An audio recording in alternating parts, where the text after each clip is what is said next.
Good afternoon. Thanks for being here this afternoon at a panel which, for many of you, does not seem to be really related to the central focus of INET. But let me just ask you, how many of you have read Martin Wolf's book, Fixing Global Finance? You need to. Midway through the book, Martin Wolf, as he does in many, many things, makes a connection between central bank low interest rate policies and other aspects of economic activity. And what he points out is that low interest rate policies tend to amplify the financial activities of companies where transactions are involved, but results in an underinvestment in infrastructure and human capital. If it's indeed the case that human capital has been underinvested in for a long period of time, this may account for a portion of the inequality that is of considerable concern to people in the room. Today, we have a remarkable panel to talk about these issues.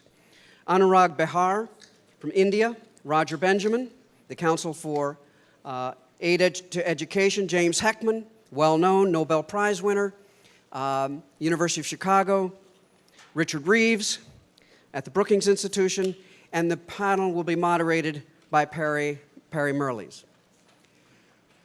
I could hand this microphone to any of you in this room and ask you to say a few words about the banking sector. Because this is a familiar concept, you have a lot of vocabulary about it, you could talk for 5 minutes without problem. If I ask you to do the same thing with respect to the auto industry, might not be your subject of familiarity, but you could speak for 5 minutes or so because basically the subject, the product, the issues of automobiles are something you're familiar with. And you understand it as a sector. If I ask you to speak for 5 minutes about the youth human capital sector, you would struggle with ideas about education. You might have some things to say about safety, that sort of thing, but you'd basically be unable to talk about the youth human capital sector in the same way that you talk about, say, the financial sector. Yet, 18-year-old young adults ready for life are the most important product our society produces. You can't imagine finance or automobiles or any other economic sector functioning for a long period of time. You can't imagine a society without ready-for-life 18-year-olds. It's for this reason that INET has focused a tremendous amount of energy and resources on youth human capital development. The Human Capital Economic Opportunity Working Group, with over 400 members worldwide, is looking at this question, at these questions, and this idea of how do you produce ready-for-life 18-year-olds? And now the question is it a problem? How are we doing? A Defense Department study in 2008 revealed that 75% of 18 to 24-year-olds in the United States are not qualified to be a United States Army private because they either don't have a high school degree, they lack physical capabilities, asthma, diabetes, they have a criminal record, or they have a persistent drug dependency.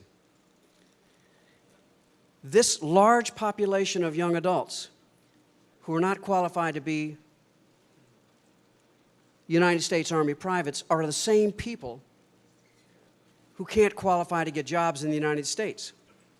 And why it is that we have a consistent, steady millions of job openings that can't be filled.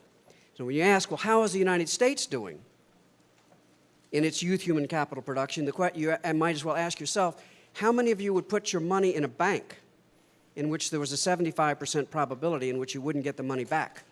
Or how many would get into an airplane in which there was a 75% probability? These levels of quality, lack of quality, are not tolerated in any sector except in the youth human capital sector. And one of the things that INET is about What the Human Capital and Economic Opportunity Working Group is about is to change that in the United States. What's very important from the speakers that you'll hear, particularly from India, Anurag Behar, he will be talking about a population of young people that is larger than the entire population of the United States. The population of people under 25 years old is larger than the entire population of the United States. The voting population of India is larger than the population of the United States and Europe combined. So as you think about what INET is doing, what the Human Capital Economic Opportunity Working Group is doing, think about this enormous pool of human capital in India, obviously China, the rest of the emerging economies. Think about this enormous pool of human capital that is going to be what sustains human society in the decades to come. So let me now ask the panel to come on. Perry, lead them on, and I will get off the stage. Thank you.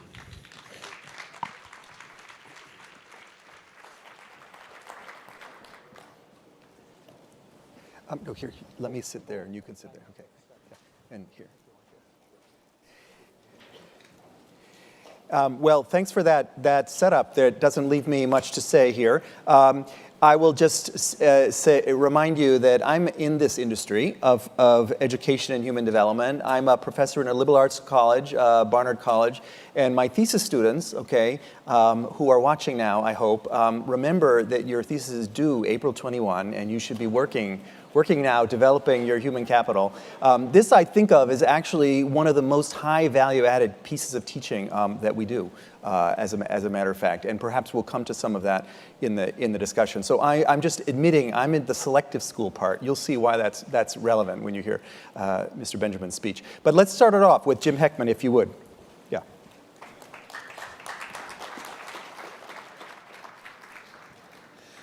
Okay, well, thank you very much, Rob and Perry, for the introductions. I want to talk briefly about framing the question and then broadening the question, as Rob has already mentioned, Perry has mentioned, to consider these issues not just in the context of the United States or North America, but to consider a broader set of context. So I just want to lay out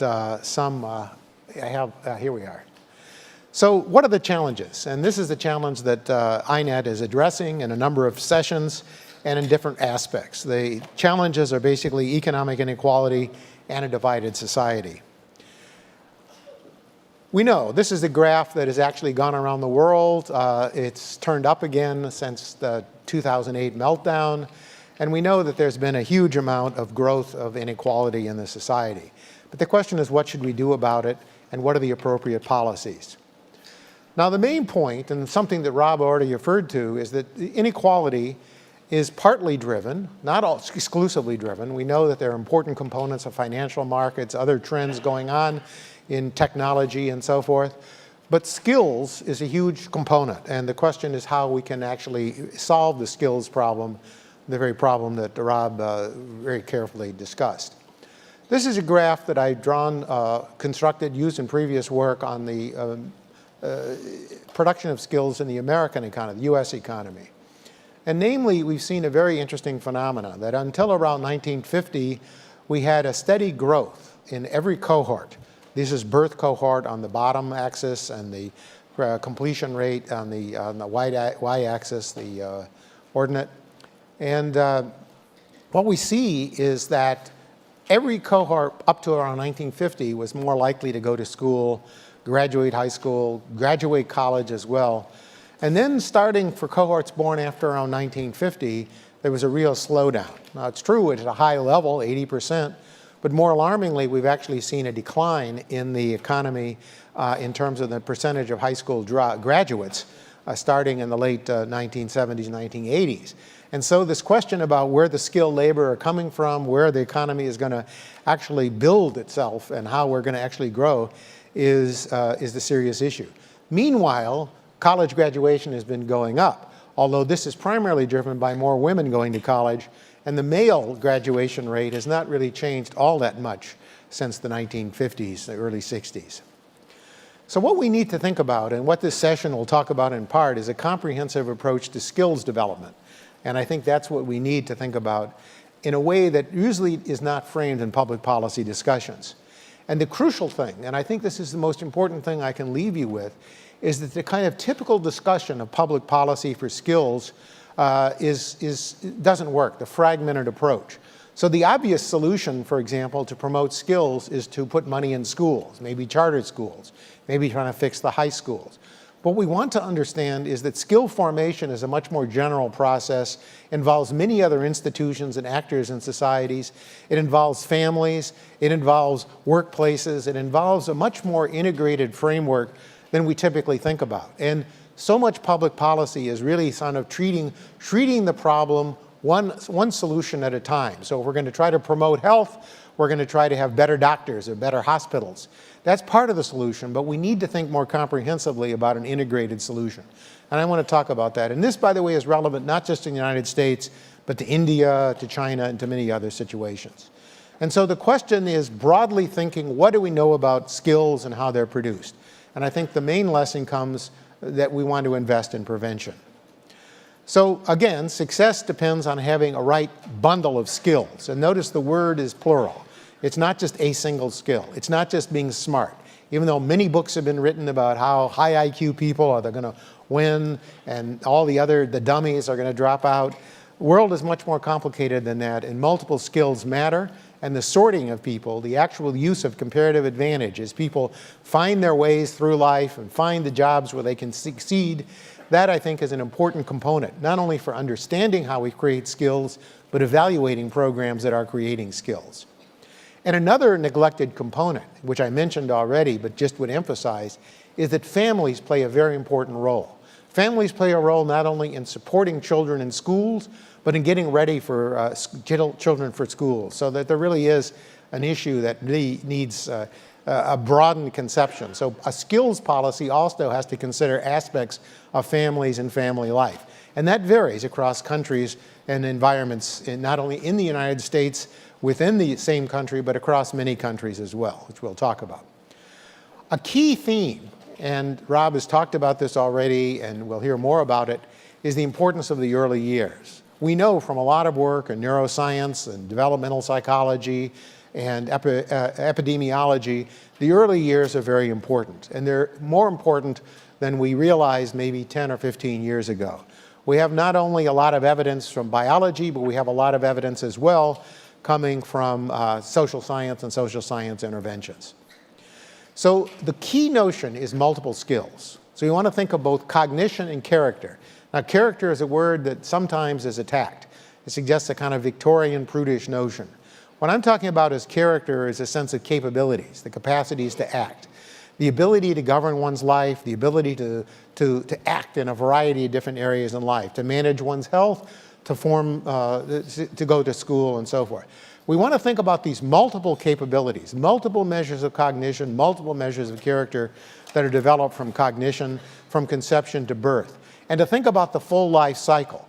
Instead of focusing just on the early years, or focusing just on, say, charter schools, or focusing just on one segment of the life cycle to the other, or maybe adult health, if we think about treating disease, we really want to try to have a holistic approach that goes across the life cycle and connects the dots.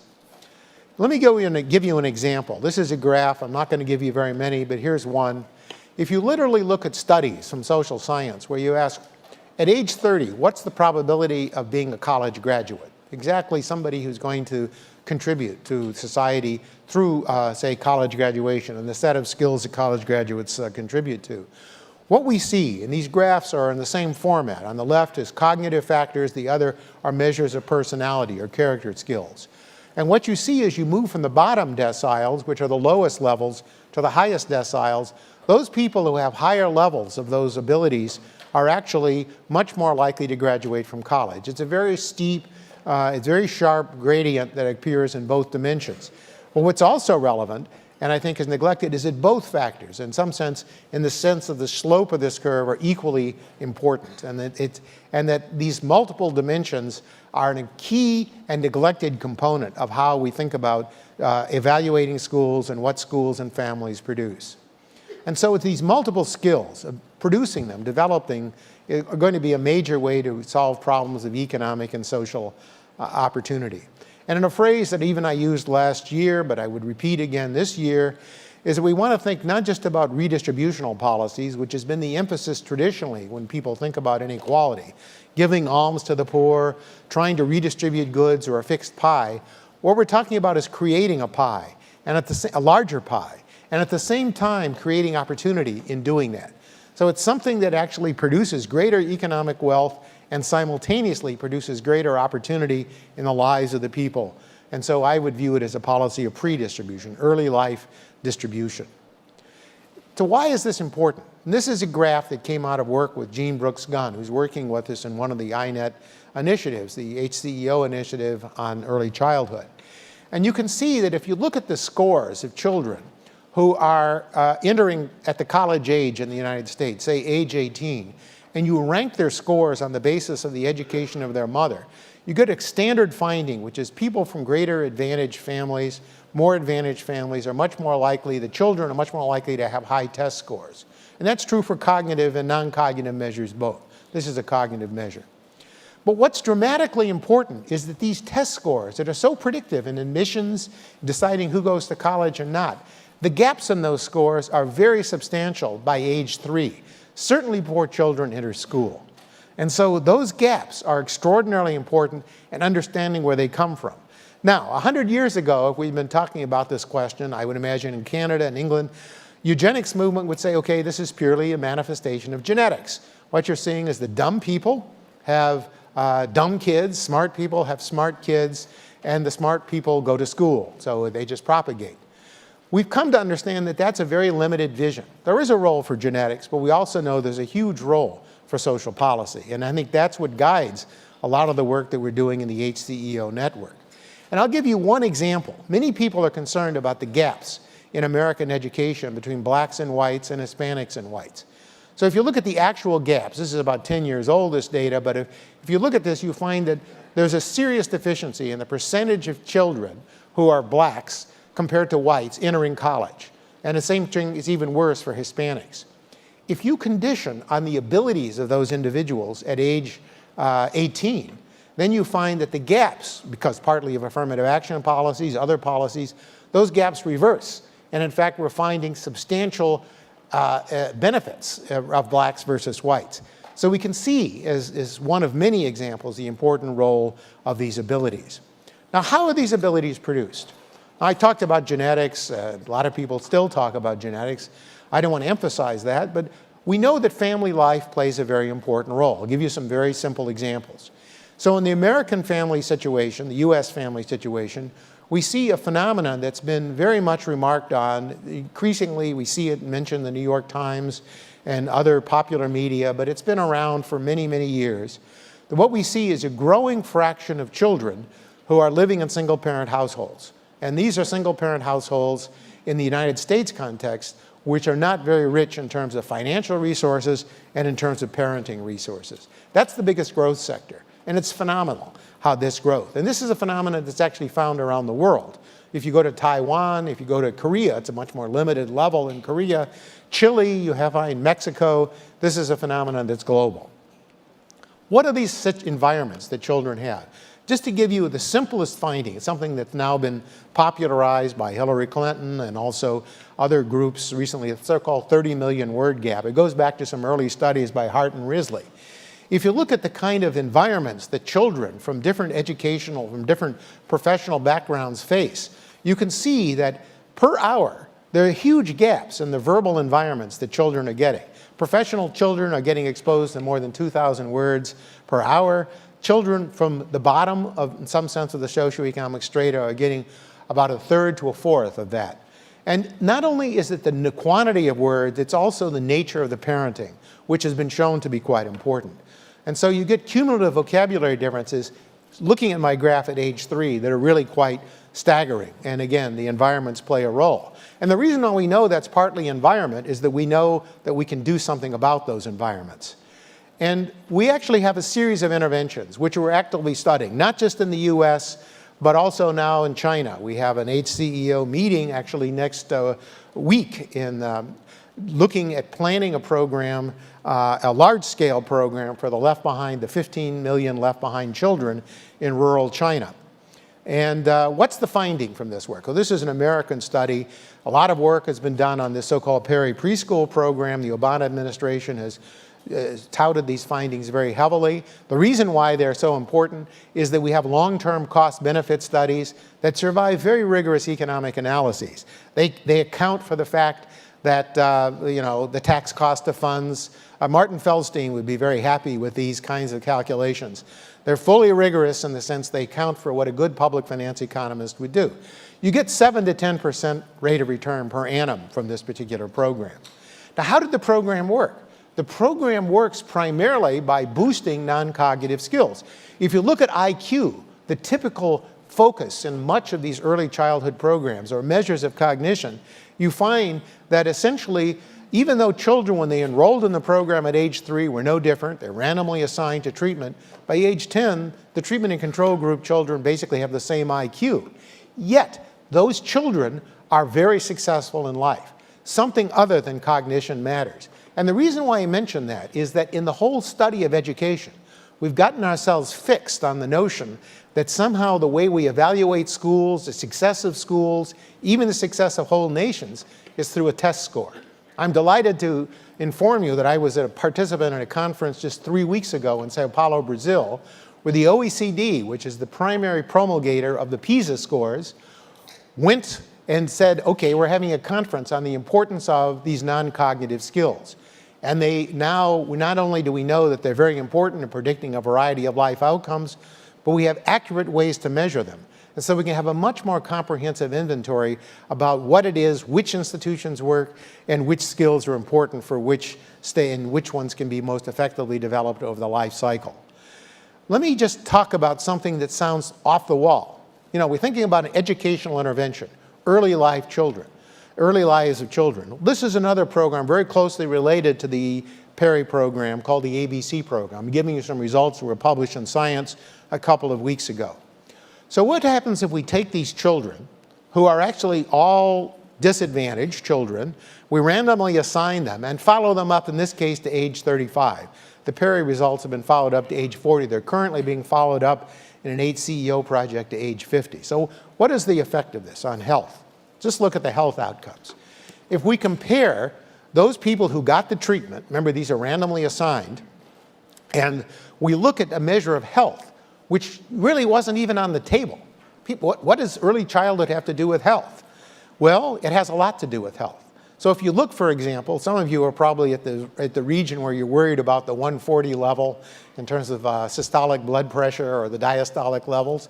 You will see that at age 35, the controls who don't get any treatment are kind of above the threshold of 140, at risk. And they're very young to be at risk. Similar with diastolic pressure, pre-hypertension. If you look at a variety of measures, including risk factors for diabetes and all kinds of cardiovascular risk, there are substantial differences in improvements in health. What's the mechanism? This wasn't overtly a health program. They got a little bit of health screening. What was it? It was these social and emotional, these non-cognitive skills that gave these children the capacities to manage their own lives. They went to school, they acquire education, they acquire measures of self-control that translate across policy. And this is what I mean by looking not just at fragmented solutions, but understanding that there may be a good health policy, and this is now coming to be understood. A good health policy is also a policy that actually starts in the early years, that pre-distributes and it actually creates preconditions. So there's a dynamics here, and I think Richard will talk about this, I hope so, because I'm run out of time, where we actually think about the formation of these skills, and where these skills involve and engage each other in a symbiotic, synergistic way.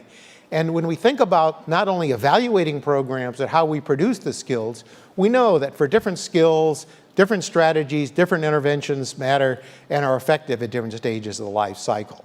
Now, later life remediation is generally less effective. That doesn't mean there aren't very good strategies later life. And what do we know about that? Well, we know that early development's important, and I'll give you an example about the disparities in education. If you were to look, as many people do, at just the ordinary return to education, this is from data, from British data, And if you look at the height of this bar, you'll find that the total return, what's normally printed in newspapers, is this orange portion plus the blue portion, and that's what people would say would be the effect of education. Now, if you decompose that into factors that are due to early life factors and those that are actually due to the causal effect of education, that's the part that's in the orange, you'll see very strong causal effects. There's a very powerful argument for promoting education.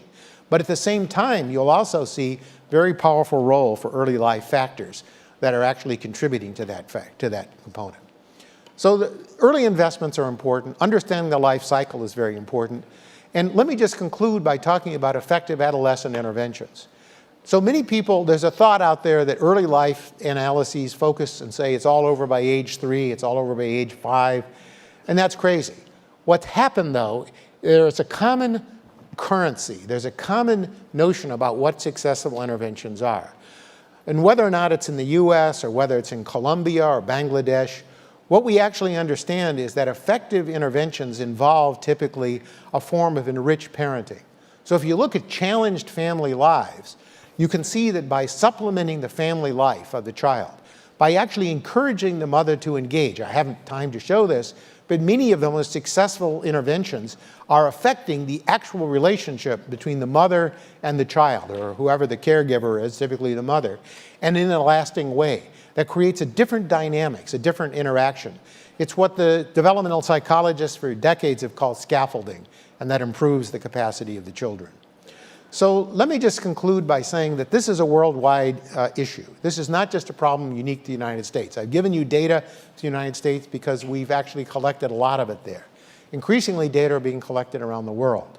But in addition, we can see that when you look at the problems in rural China, and I would argue in India as well, that we will see that, again, with a modification of this kind of story, early intervention plays a very important role. But what have we learned?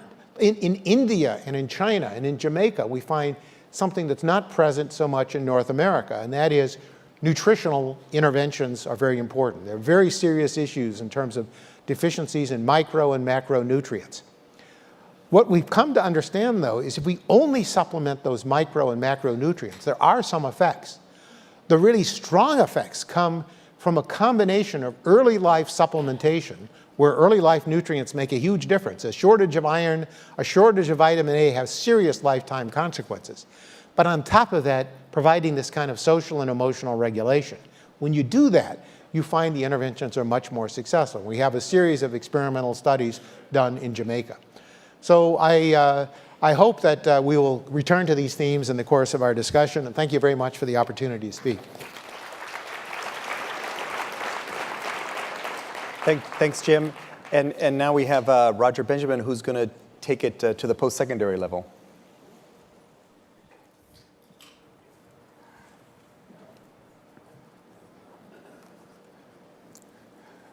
Thank you very much. That was a wonderful framing exercise of the overall set of questions we face. There's obviously a great deal to debate and discuss about the relationship between education and economic development. I'm just going to focus here on a set of issues regarding the absence of a level playing field from the college to career space that I'm going to try to show is a significant practical problem that, if we solve, can add some benefits. We do know that a degree from a selective college of prestige grants students greater advantages in securing gainful employment in a position that adds greater lifetime earnings. It's also the case, of course, to remind ourselves that post-secondary education is a principal source of creating human capital, preserving it and enhancing it, and of course is the principal source for talent for employers. If in fact there are significant bottlenecks that prevent or block equal opportunity for students who go to less selective colleges that are deemed to have high ability, this really could signal that there's a distribution of human capital at the national level, and that many students don't have a level playing field when they leave college and go to work. Practically, what we're dealing with are a couple of questions like this. What if, in fact, the selective, most prestigious colleges don't have enough places to accommodate all the students of high ability? What if, in fact, a majority of students of potential high ability to go to college do well, graduate, but employers, in fact, ignore them because they don't know where to find them? Now here, I'm using the term selective college and less selective colleges the way Barron's does in its annual review. And high ability, I'm going to define a little bit later as being the test scores in three standardized tests that have been used for the past 15 years in the graduating senior space. I'm using the term equality in terms of equal opportunity and not equality of results.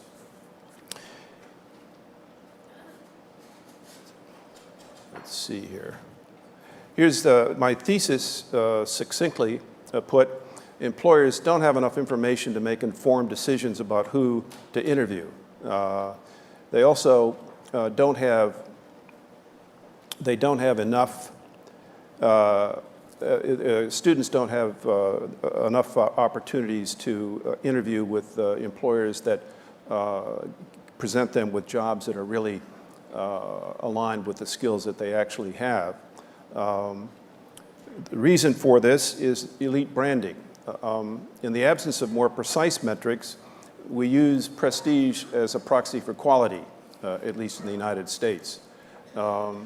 We used to have grades, of course, as a good signal, but actually now in the United States, the mean cumulative GPA for graduating seniors nationally is 3.3 on a 4-point scale. So as Perry said earlier, everybody lives in Lake Wobegon, and they can't be used effectively by employers to make decisions about who to interview. The result of all this is you really have a small group of selective colleges that form what really is a positional good that inordinately become the gatekeepers for all of the chances for all students in the economy over their lifetime of employment.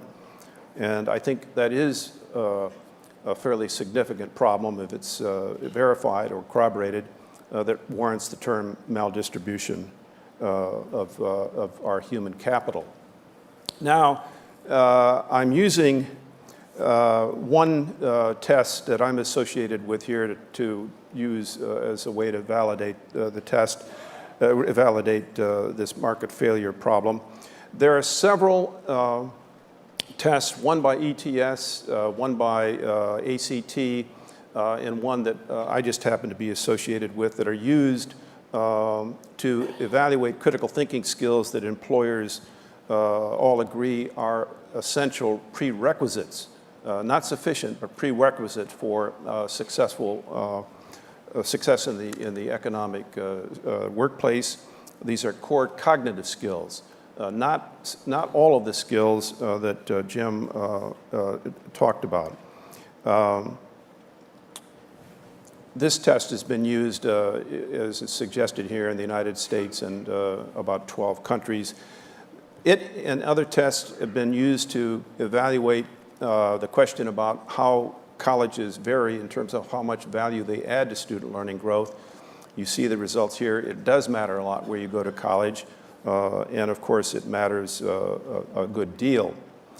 Now here then is a graph that projects the CLA performance in selective versus non-selective colleges. It's actually based, this is a national estimate. Right now, there are about 940,000 students in the United States in these 143 selective colleges, and then 9.8 million in all the rest. This breakdown is based on the percentages that actually occurred in the last couple of test administrations with the CLA, which tests about 200 colleges a year. That's roughly reflective of the Carnegie classification. this does show that, in fact, there are greater percentages in the selective colleges that are in the top 10% or top 25%. But in absolute numbers, it's 375,000 to about 140,000 in the top 25%. There are lots of students in these less selective colleges that in fact seem to have skills, or I'll just posit right now, apparently have skills that are comparable to their counterparts in the highly selective colleges. So the recommendations, one more slide. Remember Jim's interesting chart about the United States test score allocation. Here you have the location of these selective colleges, and it's primarily in the northeast corridor of the U.S. And that shows that there's essentially a geographical disconnect between the selective colleges and where all the students now live and where the growth is occurring in the United States. Most of the selective colleges were born before 1900, when the population of the U.S. was less than 100 million. Now it's 325 million, and there'll be another 80 or 90 million joining the country over the next few decades. The recommendation then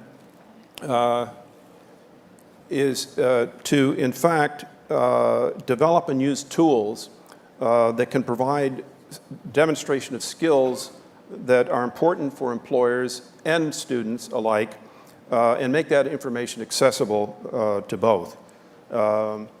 The proposal then is to use or develop an assessment in this college to career space that has some of the characteristics of the tests that are already out there, and use it as a pre-screening tool or a sourcing tool for employers, not as something like a hiring decision at all, but as an essential additional piece of information that employers can use.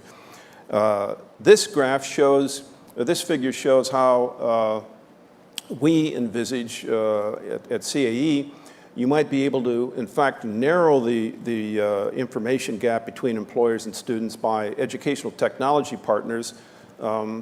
There's a career fair, virtual career fair, for example, now that we're going to have, in which employers are going to be coming and they're going to know that they're going to be introduced to students in that top 10% in terms of the CLA, and they're pleased to come. Much less time and cost is expended because of that. What's the result if this kind of thing begins to work?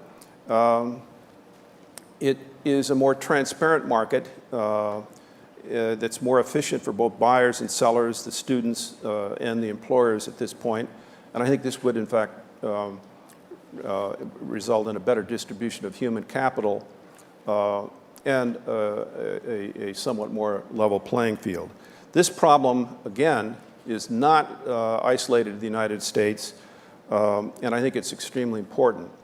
The principle of equal opportunity is core in liberal democracies, and if it's fraying or declining in this career to in this college to career space, it's something to think about seriously and do something about, particularly since it seems to be the case that there are a lot more students of really high ability that actually are out there in these less selective colleges. Thank you.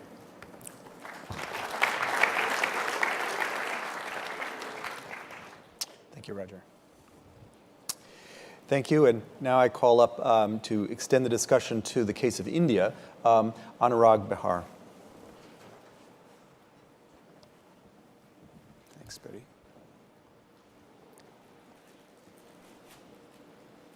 Good afternoon.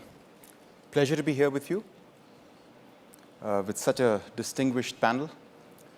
I am going to talk about India, and in particular about school education in India as a case in point in the context of this topic. When I say school education, I mean grade 1 through 12. My remarks will be in three parts. The first part is a brief description of the Indian schooling system, because that sort of sets the context. The second part is one key question about the Indian education system. And the third part is a second key question. So let me start with a brief description of the Indian schooling system. As you would expect, a country like India has an enormous schooling system. It has 205 million children in about 1.5 million schools. About 7 million teachers and other education functionaries are involved in the system. So it's a huge schooling system. It's not surprising. It's reflective of the size of the country. It's also not surprising that this schooling system is enormously diverse and also very complex. It's merely reflective of the kind of diversity and complexity that is there in India. So if you look at languages, there are perhaps about 22 official languages of instruction. And that's not reflective adequately of the reality that in the classroom, so in a classroom, while you will have one language as the medium of instruction, however, inside the classroom you might still have 10 languages, and a large percentage of the kids in the classroom may not really understand the medium of instruction. That's the linguistic diversity of India. And you look at other dimensions, you look at caste, socioeconomic diversity, regional, migrancy. It's just an extremely diverse schooling system, an extremely diverse class. But like I said, it's not surprising, but that's the way India is. But there's one particular kind of complexity in the Indian schooling system, which is really an implication of a policy choice that we made long ago. And that implication is that our schools are very small.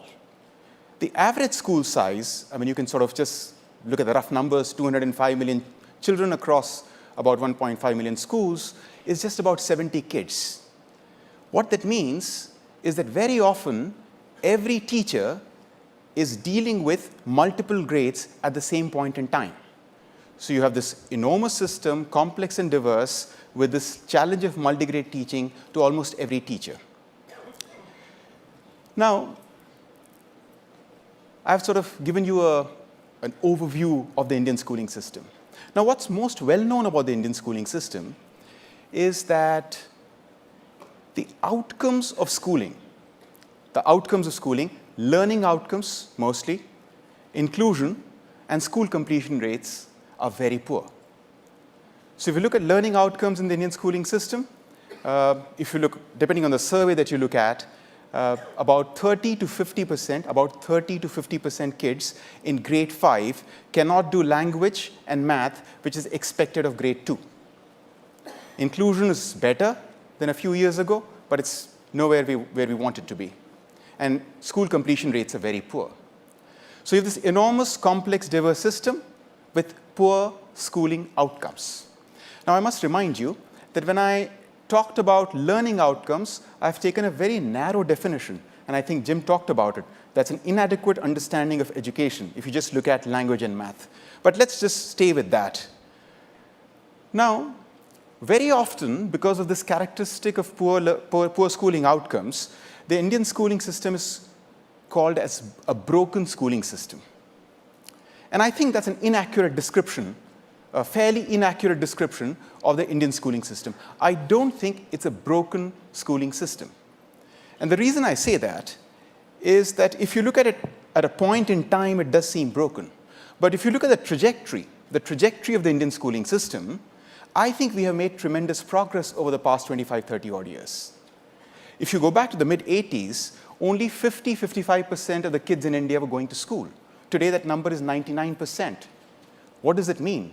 If our enrollment numbers, which means kids in schools, had remained stuck where they were in the early mid-80s, 100 million children would have been outside school today.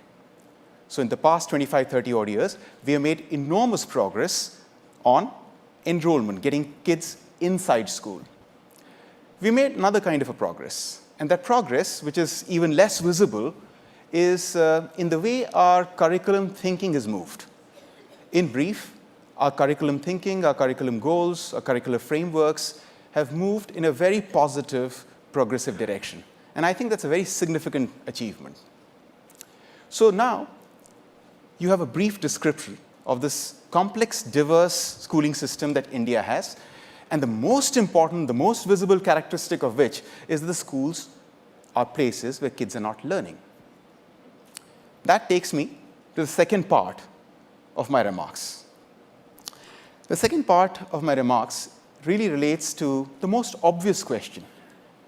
What does need to be done such that children learn in school? Because if they're not learning in school, what are they doing? And that's the most obvious question about the Indian schooling system. It's now there, kids are in school, how do they learn?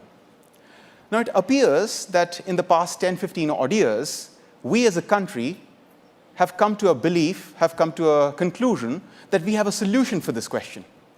And that solution is that let's hand over the schooling system to the market, to the private sector. That's quite remarkable. And let me give you a number.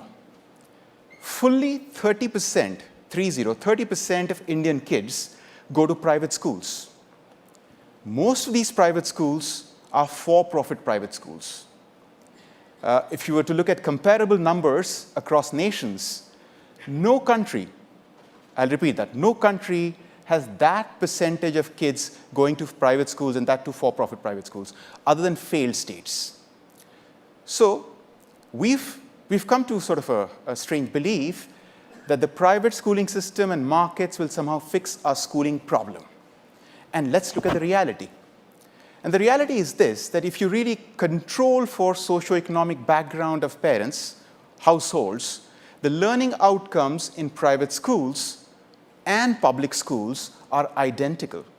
And in fact, if you sort of expand the notion of education a little bit beyond math and language, and if you look at other notions of well-being, other skills, other abilities, I would contend that the public schooling system is doing a better job. However, the popular narrative is so much in grip with the idea of a market society that we think that we are solving the problem by actually handing over a schooling system to the markets. There's another interesting, very interesting trend. It's in the past 10 odd years that the private school enrollments have gone up from about 17-18% to now 30%. So in about 10 years, from about 16-17% to about 30%. In that same period of 10 years, the learning outcomes, and again now narrowly defined, in that same 10 years, learning outcomes have declined steadily. They have declined across the public education system, and they have declined across the private schooling system. So to me, the key question that faces us in our country is how do we improve schooling? How do we improve schooling? Because handing over to the markets, the private schooling system is not doing its job. In fact, if anything, it's highly regressive. And we need to ask that question of ourselves again and again, and I think that's, in the Indian context, perhaps the key question in the context of school education. And I don't have the time to go into it, but the answer, or the set of answers, are fairly simple, which is around we have to revive our public education system. That takes me to the third part of my remarks. That's a very basic question. It's a very basic question about education. And that question is, and certainly in the Indian context, what is good education? And we, in my country, we tend to believe that that question is sort of settled. It is answered. We have agreed on that. And that idea of good education, or the aim of education in our country, seems to be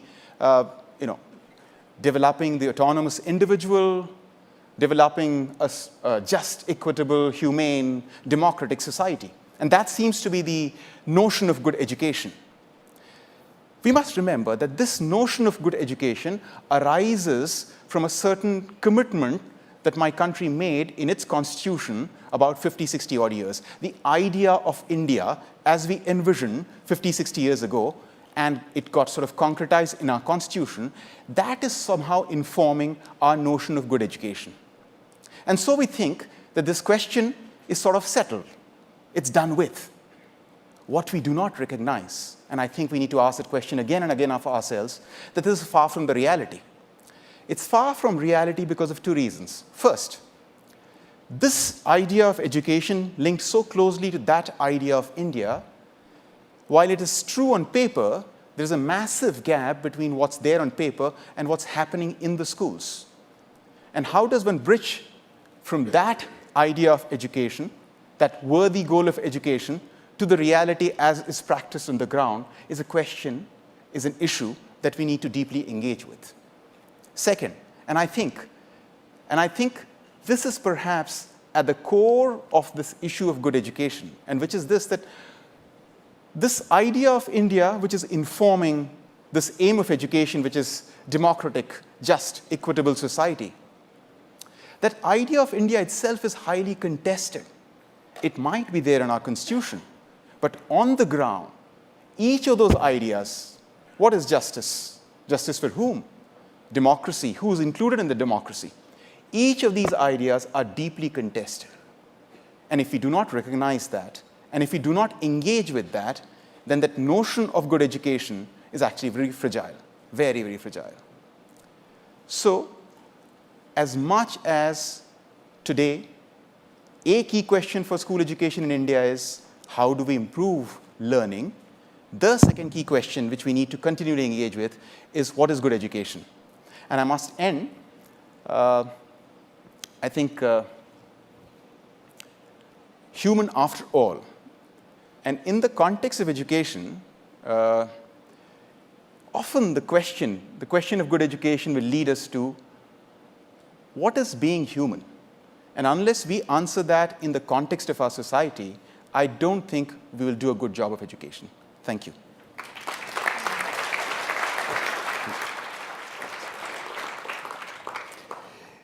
I'll call up our final speaker, Richard Reeves, and then we'll have a good chance for some discussion. So get your questions ready. Thank you. So, human after all, that was a lovely link. One of the things that makes us human is that we think about the future. And how we face the future has been a constant theme of this conference. Whether you end up, like Sandel, being more hopeful than optimistic, either way, you're thinking about the future. The sessions on innovation and radical uncertainty have been about how we think about the future. In fact, I went to the session on radical uncertainty and somebody introduced the idea of radical uncertainty, which is kind of academic one-upmanship, I think. And the closest we get to saying we've really no idea at all.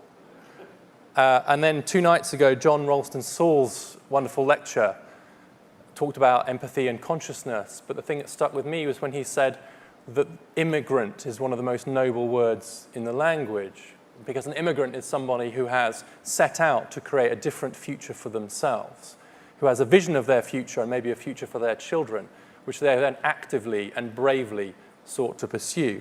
So this theme about how we perceive the future, our own future, individually and collectively, seems to me to have run through this conference. Or it may just be that I'm pretending that's the case in order to set up my presentation.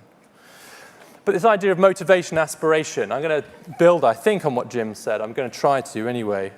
It's very important to what I'm going to talk about.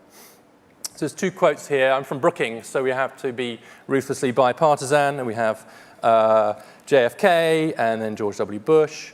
The central point being the same, which is that we can have inequalities in motivation as well as in skills, and that we can be segregated not only by class and by race, but also by aspiration. And so the divisions, the inequalities which we've been talking about are not only in skills and capacities, but also in aspirations and expectations that we have of ourselves and sometimes of each other. And that's what I want to briefly talk about today. So, to set up my framework, building on what Jim said actually, is I tried to make a distinction here between skills and aspirations. So on the left-hand side are what I think Jim calls capacities to act, which is a lovely phrase, which I like. And capacities to act, various skills, and they can be broken into cognitive skills and non-cognitive skills. And I'm working at Brookings on that at the moment. So you've got on the left-hand side these capacities to act, but on the right-hand side you've got the reasons to act. Right? You might have the car, you might have the engine, you might have the fuel in it, but do you have anywhere to go? Where are you trying to get to? And that's where aspirations comes in. Why would you deploy these capacities which have been developed? And I then distinguish on that side between what I call vague hopes and active aspirations. Vague hopes are general, untethered, wouldn't it be nice if kinds of aspirations. And active aspirations are concrete, specific, planned, worked for aspirations, kind of grounded. So I want to get a good education versus I'm going to college and here's what I'm doing about it. But we can probably think about the difference in our own lives as well. So I'm going to lose some weight and do more exercise is a vague hope. All right? Hands up who made a New Year's resolution. Hands up who made a New Year's resolution. I knew that there'd be no one here because we're all too rational, right? We've all read the behavioral economics. We know we're not going to do it. But we also know that we won't actually achieve that vague hope unless we build in some sort of commitment device. We turn it into an active aspiration. So you get a running partner or you join a club or you do whatever you have to do to turn that vague hope into an active aspiration. Here's the sort of self-helpy version of it. I have no idea who this person is, but a colleague sent this to me to distinguish between these two things, between this kind of dream, this idea, and then actually something that's more specific, more concrete, more crunchy, which is an actual goal. Now, one of the things that's sometimes said in public discourse and in political discourse is that there's a gap, a values gap. I'm going to use US data here. And that somehow there's a kind of culture gap in what people aspire to, what their values are. And I'm going to show, first of all, that that's not true. These are high school seniors. And we're asking them how important they think these various things are by socioeconomic status, mixture of income and occupational background status, getting good education, being successful, etc. Basically, I'm going to skip through this fairly quickly in the interest of time, but what it's telling me is that basically people are aspiring to broadly the same things. The idea of having a good family life, getting a good education, these are not controversial things. They are not, America, USA is not divided along those lines. Here's another one, just broken down by the mother's educational background. This is high school seniors who say getting a good education is very important to them, and you can see it's flat. It doesn't make any difference whether your mum dropped out of high school or has got a postgraduate degree. You think getting a good education is important. Now, that's a vague hope. That's a sort of, it would be nice to get a good education. But then how does that actually turn into action, an active aspiration? I'll just give brief examples. So this is how much time you spend on homework. And what you'll see here is that if your parent went to college, you do a lot more homework than if they didn't. You're twice as likely to do 2 hours a day, for example. This is 15 to 18-year-olds. So it may just be their parents are sort of standing behind them, threatening them if they don't do the homework, or maybe bribing them after what Michael said last night. But the point is that actually getting good education is translating here into actually doing homework. I'm going to skip through some of these. Just a reminder, same graph. Getting good education is important to me. This is high school seniors and where they think they're going to go. These are their own expectations for college, or rather for education generally. What you see is that actually there's not much of a class gap in terms of the number of people who think they're going to get a college degree. That's misleading. Look to the right. And the reason that's happening is because the top quartile by family background are planning to get a postgraduate degree. They've looked at the labour market, they've realised that a college degree doesn't cut it anymore, and more than 50% of them are already, as high school seniors, planning their postgraduate education. So in a sense, quite misleading. What you're seeing is a very, very different view on the grasp of the opportunities ahead of them and the planning that's going into them. So that's one example. I'll give you one more quick one. The vague hope of having children within stable relationships within marriage, whether you agree or disagree with this statement. This is millennials, so it's US under 30s, and they're asked whether or not they think single women should have children, right? So just asking them, and what you find is the majority don't think single women should have children, and that's true across races. In fact, black millennials are slightly less approving of single motherhood than non-black, white millennials are. Okay, so that's a vague hope. It would be nice to have children with someone and so on. And then an active aspiration would be, how good are we at using contraception? This is a survey which asks people whether or not they always use contraception with their current or previous sexual partner by their own level of education. The conclusion is that none of us are very good at it. We're not very good at controlling our fertility by comparison to the technology available to us, but there's a very big class gap by background in terms of the efficacy of contraceptive use. Paula England, in a forthcoming paper, very usefully distinguishes between the aspiration to not get pregnant, to not have a child, and the efficacy to make that aspiration come true, which requires all kinds of skills, knowledges, and technologies, which do not appear to be evenly distributed across the class distribution. The result is very high levels of unintended pregnancy generally, but especially among those with lower levels of education. So again, we share a vague hope, but it seems some of us are better at turning that into an active aspiration. Why? Why would some people end up with lower active aspirations than others? 4 possible reasons. First is I genuinely just don't want it. I've thought about it. I do want to have a child of my own. I don't want to go to college. I'm in full possession of the information. I know the opportunity is there. I'm just choosing autonomously and individually not to take it. Okay, we can't really have a problem with that. The second one is it's beyond my reach. I'm not going to get it, so I'll lower my expectations to some extent. I won't apply to college because I don't really think I'm going to get in anyway. And so you engage in what John Elster calls adaptive preference formation. You adapt your preferences to the circumstances, whether you correctly or incorrectly perceive them. And that's a very important point, because what that means is, to use the analogy, the playing field shapes the player, as well as the player being on the playing field. And one of the ways it shapes the player is through the expectations and opportunities you see in front of you. My colleague Melissa Carney has found that teen pregnancy rates are higher in parts of the US where there are higher levels of inequality between the bottom and the middle. She claims that may be the result of a desperation effect, where actually when you realize you're not going anywhere anyway, the incentive to not become a teen parent is much less. So we should always remember that opportunities shape individuals as well as individuals shaping opportunities. Third, it's not for people like me. No, I don't want to go to college because people like me don't go to college. I don't want to become an economist because they're all 50-year-old white men, for example. I don't think that it's the right way for someone like me to behave. Something about it just doesn't fit, right? People like me don't do things like that. And then the last thing is I just didn't know about it. I wasn't aware that that was a possibility for me. So if I'm right, and that there are these class gaps not in vague hopes but in active aspirations, can we do anything about it? Assuming that we should, which I think we should. Well, I'm not going to go into this in huge detail, but there are various policies which have specifically aimed at that. So Upward Bound worked with kids who were thinking about going to college, and it managed to lift the number of college enrollments among those who previously had low expectations about going to college from 18 to 38%. Can we change the idea that's not for people like me? Well, if you're worried about the economics profession looking like lots of middle-aged white men, then obviously lots of prominent people who aren't middle-aged white men in positions of power. But one of my favorite examples was that a study looked at what the posters were on the wall of a science classroom at a college. And they found that if you just changed the posters from the ones that all the blokes had put there, Star Trek posters and things like that, that there was a significant increase in the number of women who decided to carry on studying science. Because it looked around and they thought, well, it no longer just looked like something that slightly geeky men would do. It looked like something they might do as well. Tiny change. And of course, it's a trivial example, but let's think about vocational education versus college education. I'm always struck in DC policy circles that lots of people go on and on about how important vocational education is. Very few of them see it as something that's appropriate for their own children. It's not for people like me. So it works both ways. What do people like me do? I didn't know about it.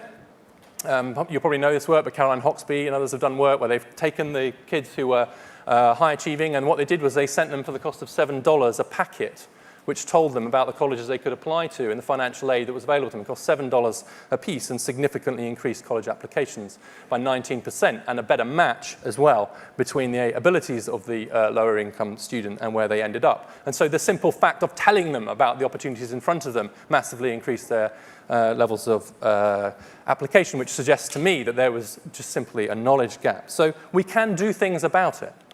There are specific policies that we could be putting in place which get at not only the capacities to act and the skill gaps, but on the other side of it, the motivation to act as well and the aspirations to act. And that seems to me to be a difficult area to get into, difficult empirically, difficult normatively, but if we're serious about inequality and we're serious about human capital, we have no choice but to go there too, and to look at how aspirations, goals, and expectations, how I view my future self, and class divides in how I view my future self are replicating levels of inequality. Because we're human, after all, we look to the future. But if we want more human equality, we must do a better job of making sure that more of us can actively shape that future as well. Thank you.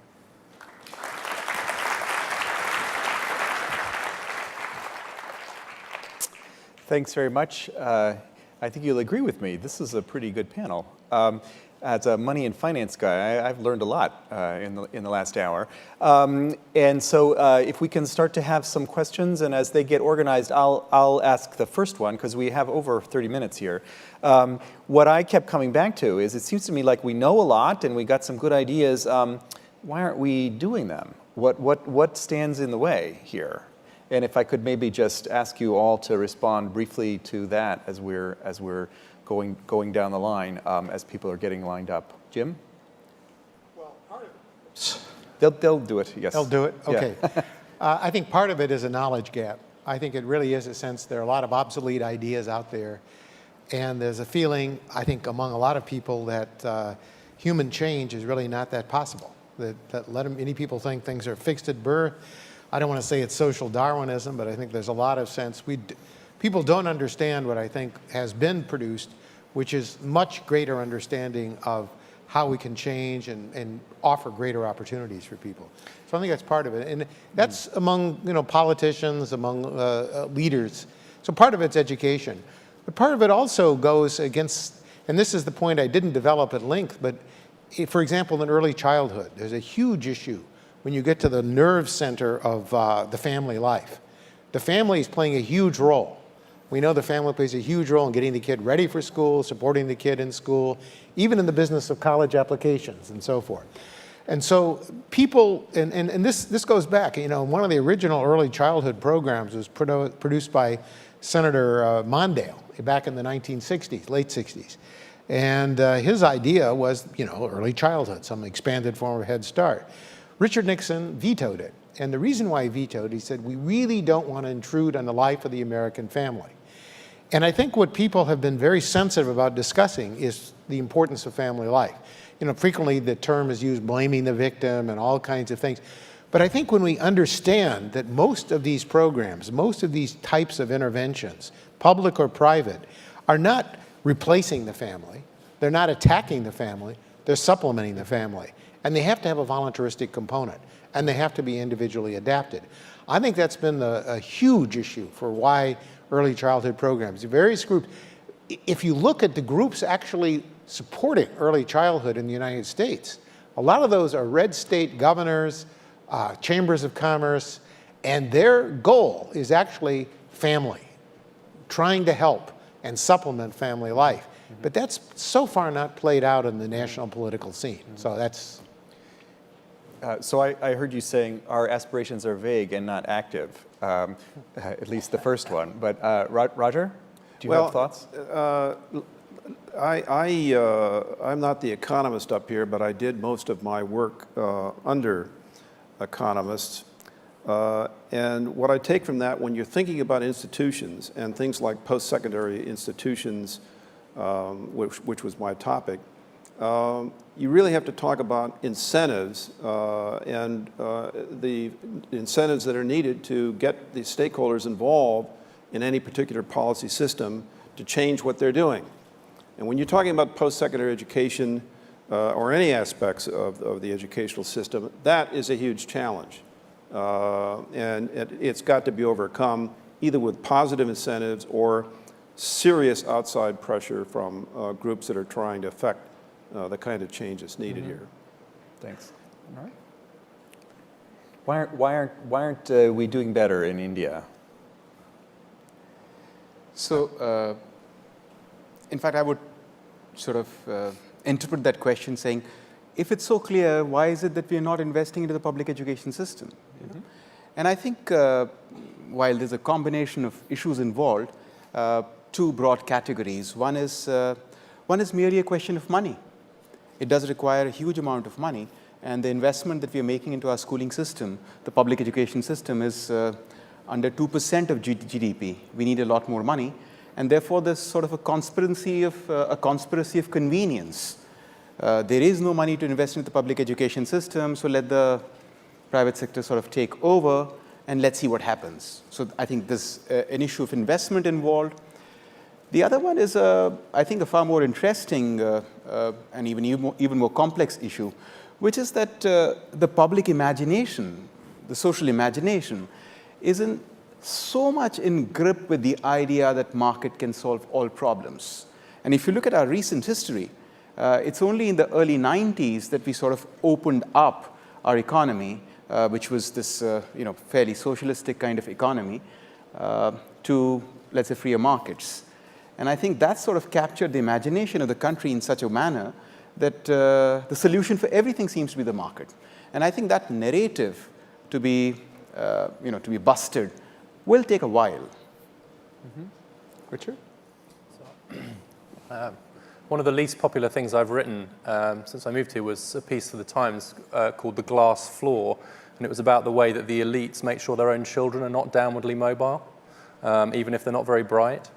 And I attack the legacy admissions and so on. But I think one of the things that elites do very well is perpetuate the inequalities and pass it on to their own children.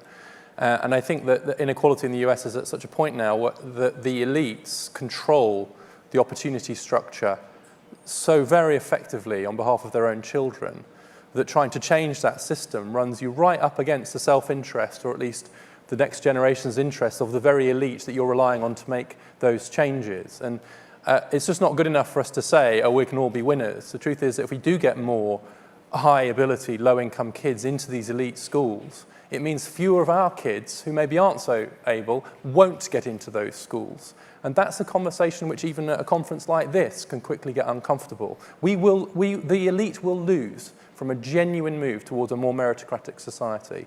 That's why I think we're making no progress. Well, I think you've noticed all of these are different answers too. So this is we're engaging now. So let me turn it out to the group. Where are the microphones? Wait, Eric? What? Can I ask a question? Yeah. Okay. Sure. Yeah, I'd like to ask a question of Anurag. This is the growth of the private sector in Indian education. I was recently in New Delhi, and I'm certainly no expert on India as you are. But one thing that was really striking was the extraordinarily high rate relative to the median income of teacher salaries in the public school system. And what was also interesting, and you said this in your talk, that the private schools and the public schools were roughly equally effective by a lot of the evaluations. But the private schools were much, much cheaper. And so I thought that part of the government policy was a way to bypass the very, what seemed to be rigid, high salary structure. That's kind of independent of the other issues. I'm not contesting anything you say, but it's a fact that struck me as very strange, because actually India, if you look at the measure that many people say about teacher salaries relative to the median, India is a great performer in having very high, but many people say that's just an example of a group taking control of the system, and in some sense, maybe there's an inefficient public sector, and many people are hoping that the private sector can at least remedy it. I'm curious what you think about that. Yeah, that's a very interesting point. And very often in our country, people say that, well, one of the issues with school education is teacher salaries are low. That's incorrect. Right. Teacher salaries are not low. However, I think one needs to go into one more level of detail, which is this, that if you look at the comparison of teacher salaries and public school teacher salaries to median incomes across the country, perhaps that's not a very good comparison. What one might look at is that if you look at a village and if you look at the teacher's salary, how does her salary compare with that of, let's say, a postman or a nurse or a policeman, right? And they are more or less the same. So they are the front line of the public system, which is being paid more or less the same. And in that particular context, I don't think teacher salaries are inordinately high. So that's one issue. But there's a question. There's a general complaint maybe the public sector is being overpaid. I mean, that's what the comment I heard. So the benchmark is even, but the whole thing is bad. So Jim, there's another question that one needs to ask, which is this, that if the teacher salaries were to be the same as that they are in the private schools, right? And the private school teacher salaries are very often one third of public teacher school salaries, right? If that were to happen, what kind of talent would teaching attract? Because people being attracted to the teaching profession, the teacher labor market is being driven by the salaries driven by the public education system. The private teacher salaries are really the tail end. They're just sort of floating. They're just on top of the public education system. So the entire teacher labor pool is really driven by the public salary.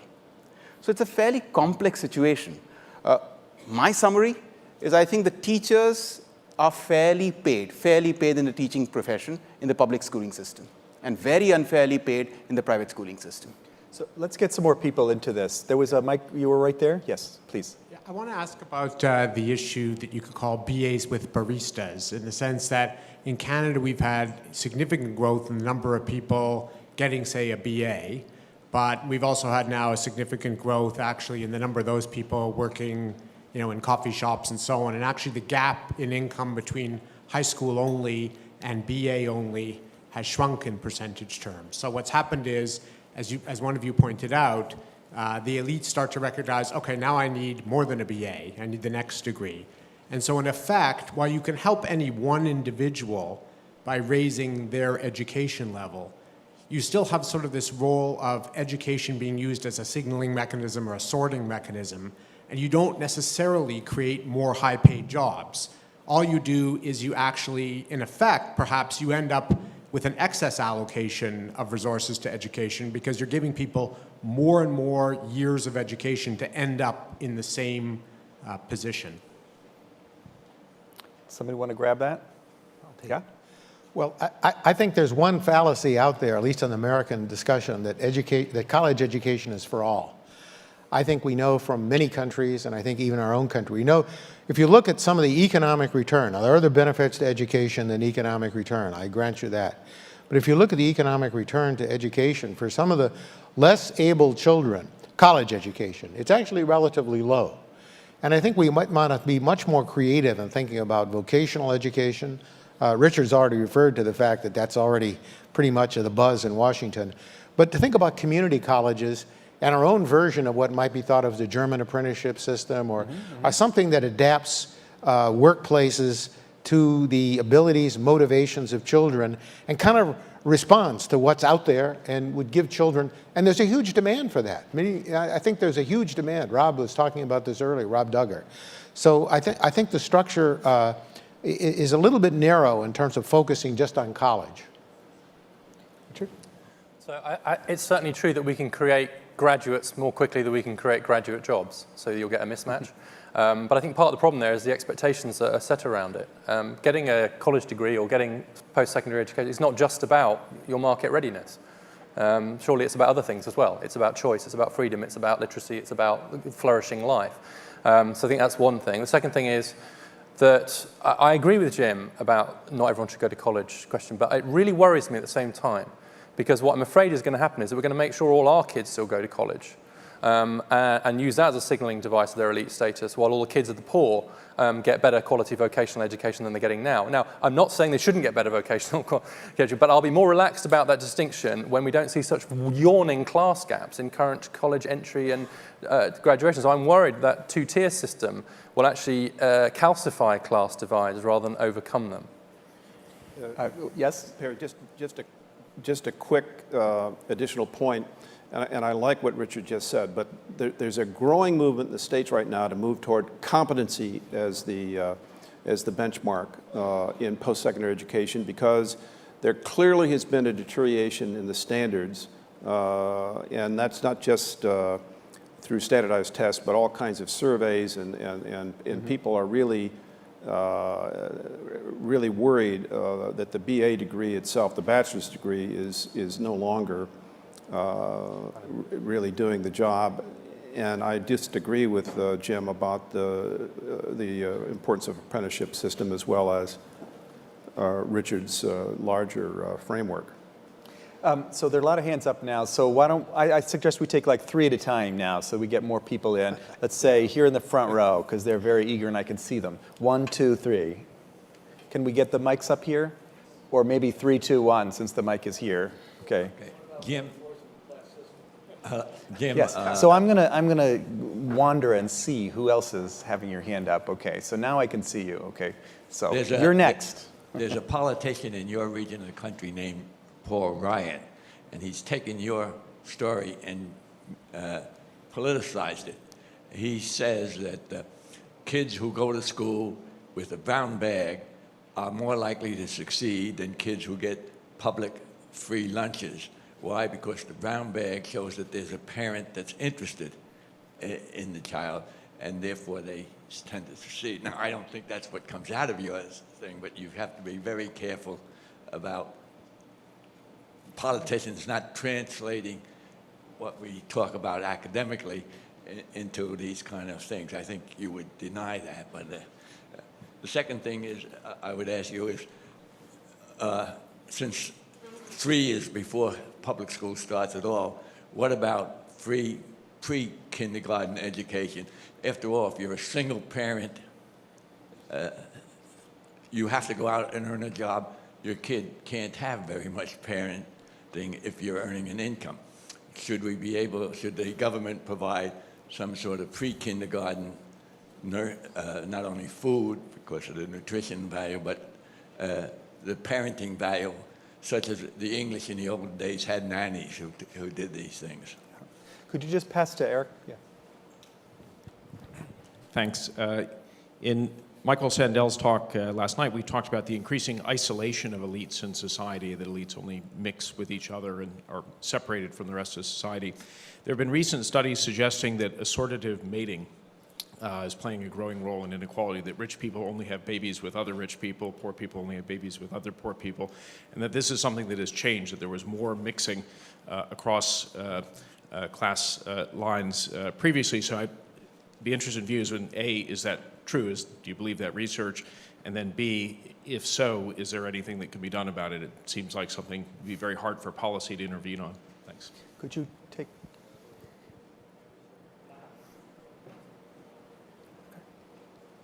Please. Touches a bit on the same subject, more for Mr. Reeves. It's very nice to talk about mobility, and particularly relative mobility, but for anyone that goes up, you have to have someone that comes down, and particularly when you come down for the top, you need a lot of push, and probably taxes are not exactly enough. Shouldn't we let financial crises run their course in order to obtain the sort of mobility that we would like? Okay, so I'm gonna ask the panel to. You don't have to respond to all of them or any of them. Let's just run down the panel. Why don't you start in reverse order? I'll start from the reverse order. That's an excellent idea. Yes. Okay.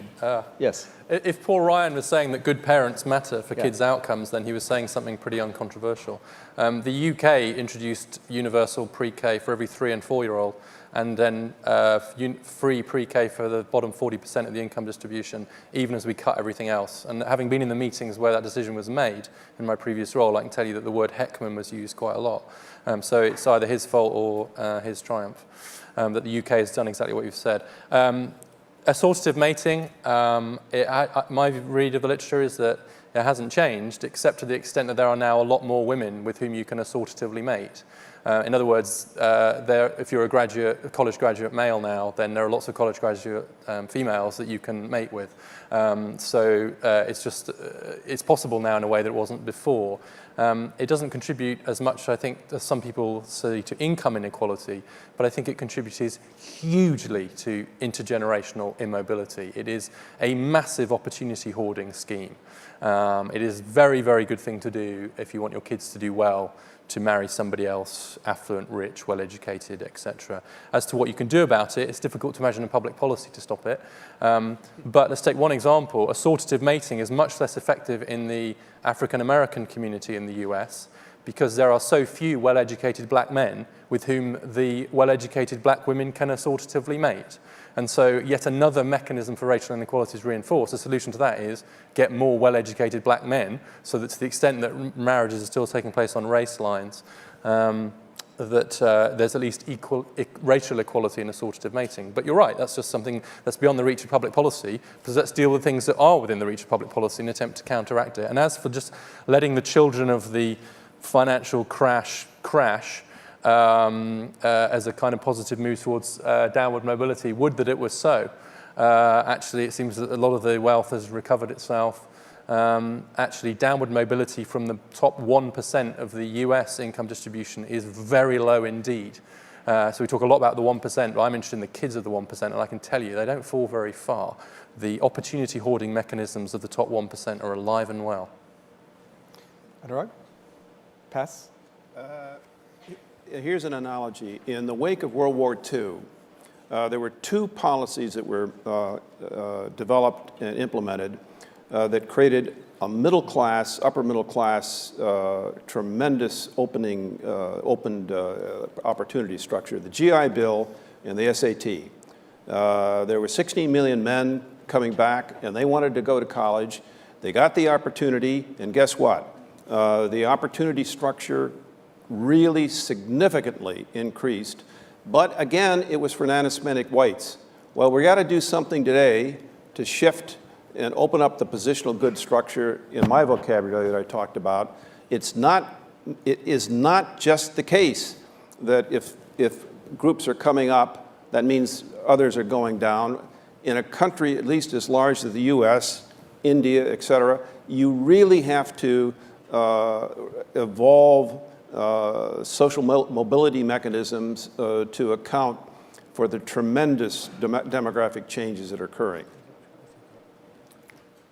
So just to take the questions more or less in order, in terms of Paul Ryan, I'm not a close follower of what he's saying, so I can't endorse or how he's using or misusing the work. I would say, though, that the idea of supporting family life early on is very important.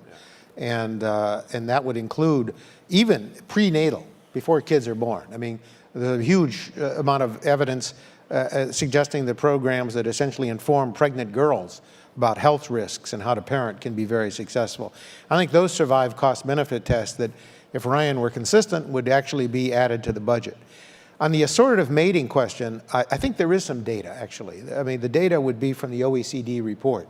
And if you look at the report called Divided We Stand, they estimated that about 10% of the growth in inequality, this is over the whole OECD, came from assortative mating. But there's a little bit of a controversy whether you use the mating through education levels or through the earnings levels. There certainly seems to be that college is, in fact, some of the real economic return to education for women has actually been through sorting. And what's interesting is that the fact that high-income men are marrying high-income women and high-income and high-education women are working much more provides another kind of insurance in the market, which actually helps reduce inequality, provides a lot of insurance. And so I think that's it. I would talk about a point that's relevant, related in part, and I think this is what Richard was saying. I've done some studies on what are something called credit constraints. You know, you look at who goes to college based on family income. The most striking finding is that dumb kids of rich parents are much, much more likely to go to college. And that's that's completely consistent with everything. That's actually where the biggest change has been, actually. More people are going to college now than 25 years ago, but it's the dumb kids of rich parents. And what you actually see is a kind of paternalism, which is stronger. So the way that parents are interacting with the more educated parents, they're giving a quid pro quo. You get money for going to college. And that's very strong. And in terms of the financial crisis, we know the Gini coefficient did decline somewhat around 2008 when rich people got wiped out, partly wiped out from the stock market. That's more or less gone, however. So I don't know if that's going to be a permanent factor. So let's get some mobility in the question answering here, in the back here. Can we have, again, 3? I think that worked pretty well. Can we have 1, 2, what am I seeing? 3? Yes. Hi. I'm wondering if you would get rid of legacy admissions, and I'm also wondering if you would change the way local schools are funded so that they're not dependent on local treasuries, which tend to reproduce income inequality, and I have a session to go to really soon. Yes, please. Hi. I have a question about online education and the rise in MOOCs that we've seen over the last few years, and I've heard 2 arguments about this. One is that this is going to flatten the playing field and give a huge amount of opportunities for people that didn't used to have access to this type of higher education. And the other argument is more of a general equilibrium type argument, which is that, you know, over the years, as this becomes more firmly rooted as part of our education system, we're going to see more of a 2-tier type of education. There's going to be the higher education the way we have it, in-person people being able to go in there and have access to the teachers and one-on-one interaction. And then there's going to be the second tier of people that are gaining their education almost entirely on their own and through this online forum. I'm just curious if anyone has anything to say about how that's going to affect inequality. I'd like to ask a rather different question. The basic aim of promoting skills is presumably to maximize human well-being. And in countries where the basic needs have been satisfied, there's a reasonable amount of evidence that material well-being has been satisfied, but non-material goods that arise from nurturing, affiliation, giving, also arise from basic curiosity that is not linked to material goods, that has received less emphasis. The skills required for these non-material goods that provide more of a sense of civic duty, a sense of promoting community care, are probably very different from the skills that are required for material goods. Do you have any thoughts or evidence on that? Mm-hmm. I think there was somebody I called on back there. Yes, please. Yes. The panel spoke briefly about teacher pay, and I wanted to ask about the mismatch between the private returns to teachers and the social returns that their work generates. So I'm thinking of work by Jim Heckman and a recent paper by Raj Chetty, which show massive social returns to good teachers. So Raj Chetty's paper estimates that a good middle school teacher can generate $300,000 in future income, lifetime income, for a classroom that they teach. Meanwhile, teacher pay in Canada and the United States is about $30,000. So I guess I'd ask you, why do you think there is such a mismatch? And do you think there's something that should be done about it? Okay, so this is a good range of questions. Legacy admissions, MOOCs, material versus non-material well-being, private and social returns. Richard, do you want to kick us off? Sure. Legacy admissions strike me as extraordinary. Slap in the face of US ideas of meritocracy. The fact that they remain to this day. What's going on? Of course, you'd sweep them away. Unbelievable, along with most other things. The idea that you should get preference because your parents went there is so flagrantly anti-meritocratic that it's just simply morally unsustainable. Local funding, I used to agree with that argument about local funding. My read of the evidence is that actually funding in and of itself is not the thing that really contributes to school quality except through teachers. What's actually happening is more of these neighborhood segregation effects, peer effects, quality of teaching effects, rather than the amount of money going into the schools. So it's more about those issues. MOOCs, you know what? Even if I watch Michael Sandel's whole justice course online, and I tell an employer that, I still didn't get into Harvard. And the thing that matters about having a Harvard degree is it tells everybody that I got into Harvard and got out again. And so it's the fact that this Harvard selection committee thought I was clever that matters, not the fact that I've learned anything. Although, of course, I will have learned a lot. The point about non-material and material well-being, I actually think that the skills that Jim works on and I'm starting to work on around non-cognitive skills actually probably are quite good for both material and non-material goods. You know, the ability to persist, to defer gratification, to focus on tasks is good for relationships and parenting, and it's good in the labour market too. So I think in the end, those skills probably are transferable across the last two domains. And the last thing it relates, I think, the education point on teacher pay. I agree with the Chetty data. I think the big problem is that the good teachers are with the kids who need them the least, i.e. like my kids and all of your kids, in the nice schools out in the suburbs rather than in the tougher schools. When you can pay them more to get them into those schools, it does look like they can have quite an effect.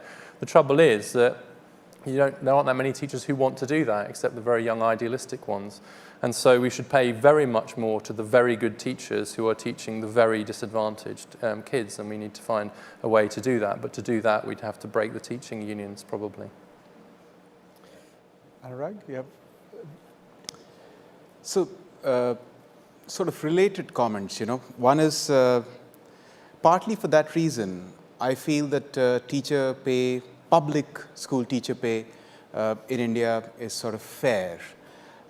But I must say that school teachers, very rarely are there school teachers who are always very good or who are always very mediocre. It depends on a host of external factors, and therefore it's very hard to say that this teacher is this standout teacher consistently through her career. It is true that it's quite possible that you might find a very small percentage of very disengaged, very demotivated teachers.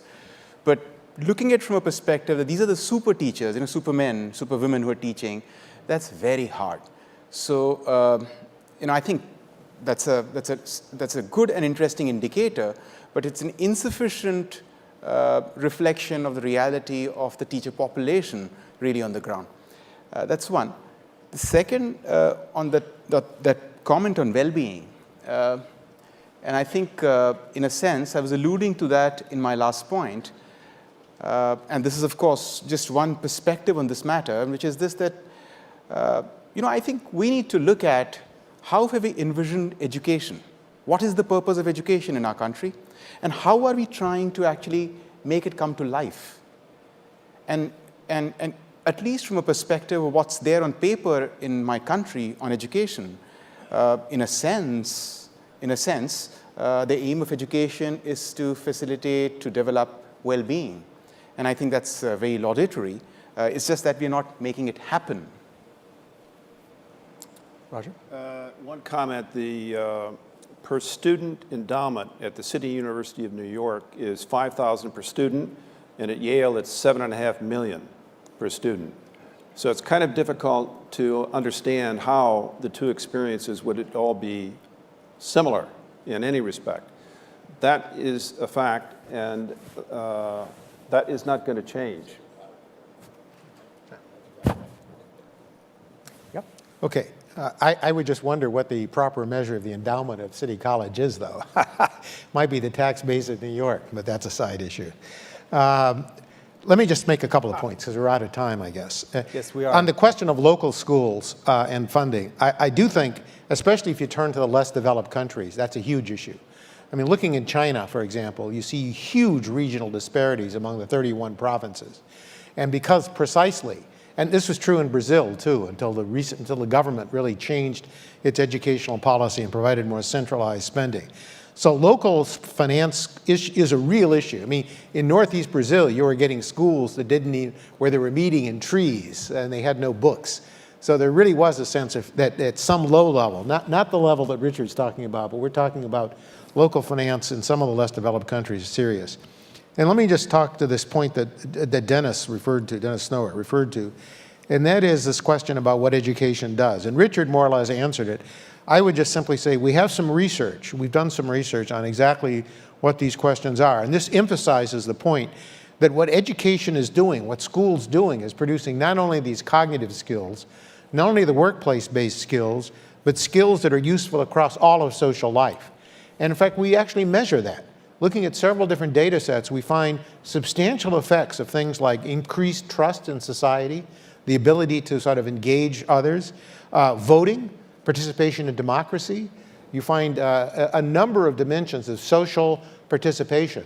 So I would argue that if you look at this whole bundle of cognitive and non-cognitive skills, it's not just the vocational skill that's being taught. In fact, there's a great quotation that I think goes back to Horace Mann and also Martin Luther King, that the least part of what schools are teaching has to do with reading, writing, and arithmetic.